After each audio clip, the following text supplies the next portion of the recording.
The room smelled of disinfectant and quiet endings, the kind of stillness that presses on the chest and makes every breath feel borrowed.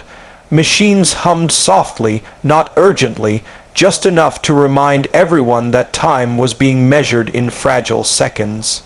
Outside the window, the sky was pale and ordinary, painfully normal for a day that was about to change everything. She lay there, thinner than the photographs on the bedside table, eyes open but distant, carrying a weight no one else in the room could carry for her. And with a voice that barely rose above a whisper, she asked for one simple thing that no one was prepared for. She asked to see her dog one last time. Before the story pulls you deeper into this moment, take a second to pause. If you believe in kindness, in second chances, and in the quiet power of love that refuses to disappear even at the edge of goodbye, please like this video, share it with someone who needs hope, leave a comment, and subscribe to the channel. Your support keeps stories like this alive.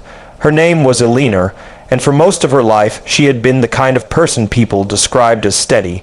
Not loud, not dramatic, but dependable in a way that made others feel safe.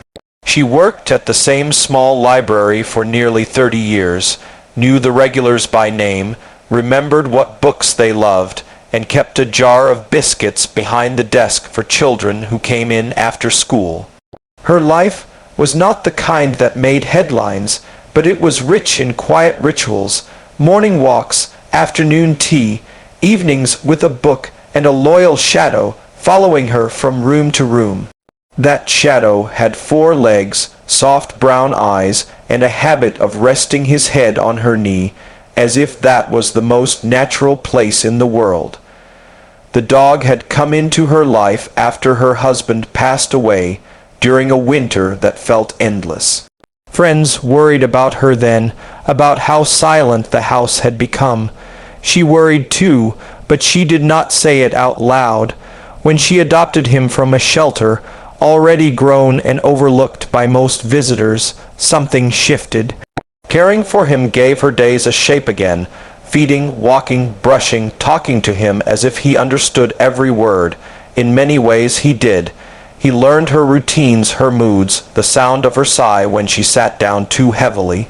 He learned how to be present without asking for anything more than she could give. Years later, when the diagnosis came, it arrived without drama, just a set of words spoken carefully by a doctor who had learned to soften the edges of bad news. Treatment followed, then more treatment. Then the slow realization that the fight was not going to end the way people hoped. Through it all, the dog remained constant. He waited by the door when she went to appointments, lay beside her during long afternoons when exhaustion stole her strength, and slept lightly, always aware of her breathing. Nurses noticed him when they made home visits, how he never got in the way but never left her side either. When she was finally admitted to the hospital for what everyone understood would be the last time, he stayed behind with a neighbor. The separation was harder than she had expected. In the hospital bed, surrounded by sterile walls and unfamiliar sounds, she felt the absence like a physical ache.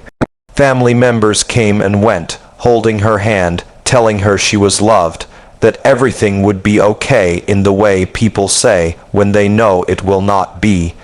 She appreciated them, but something inside her remained unsettled, as if a chapter was unfinished.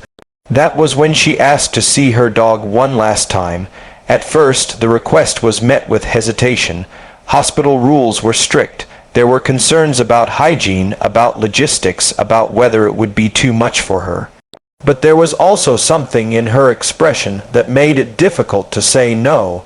It was not desperation exactly, it was clarity. She knew what she needed. After discussions, calls, and forms filled out, an exception was made. A single visit, carefully supervised, brief but meaningful. When the day came, the staff prepared quietly.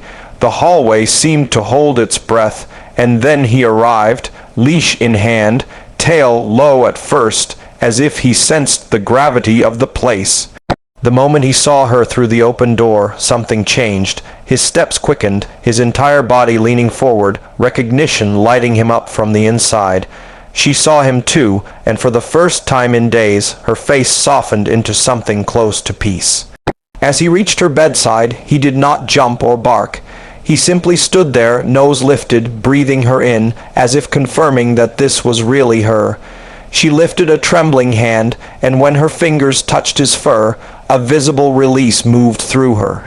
It was as though the room itself had shifted, the air warming, the weight easing just slightly. Nurses who had seen many endings felt their throats tighten. Family members watched, tears falling freely now, not just from grief, but from witnessing something pure. In that moment, something changed, not in a miraculous, storybook way where illness vanished, but in a deeper sense. Eleanor's breathing slowed. The tension that had lived in her shoulders eased. She began to stroke him in the familiar rhythm of home, her hand remembering even when her body was failing. He responded by settling beside her bed, pressing close, grounding her in the present. For the first time since arriving at the hospital, she did not look afraid. Time behaved strangely then. Minutes stretched, heavy with meaning. The dog stayed alert, eyes never leaving her face, as if memorizing it.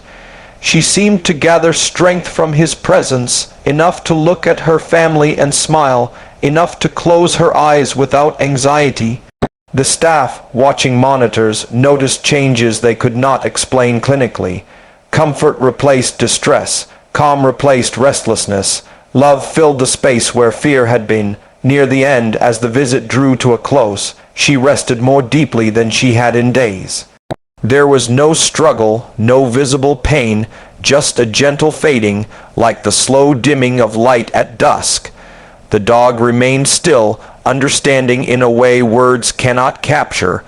When it was time for him to leave, he paused at the doorway, turning back once more, as if acknowledging a promise fulfilled. If this moment is touching something inside you right now, if you feel that quiet ache behind your eyes, please remember to like this video, share it with others, and stay connected to the channel. Stories like this matter because they remind us what it means to be human. Eleanor passed not long after, peacefully, with a sense of completion that had been missing before. Her family spoke later of how different that final day felt compared to the fear they had expected. They believed, without question, that seeing her dog had given her permission to let go. The nurses carried the story with them, sharing it in hushed tones during late shifts, a reminder of why compassion mattered as much as medicine. The dog returned home, quieter now, but not broken. He waited by her chair for days, then slowly adapted, carrying her memory in the small habits she had taught him. The neighbor who cared for him noticed how gentle he had become, how he seemed to understand loss in his own way. Eventually, he found a new routine, but the bond they shared never disappeared. Just before this story ends, I want to ask you something special. Please comment below with a heart, a prayer, or a simple word of kindness for Eleanor and for anyone who has ever loved and lost a loyal companion. Your words matter more than you know. In the end, this was not just a story about goodbye. It was a story about love enduring beyond rules, beyond fear, beyond the limits of time. A reminder that sometimes the smallest requests carry the greatest meaning, and that a single moment of connection can change everything.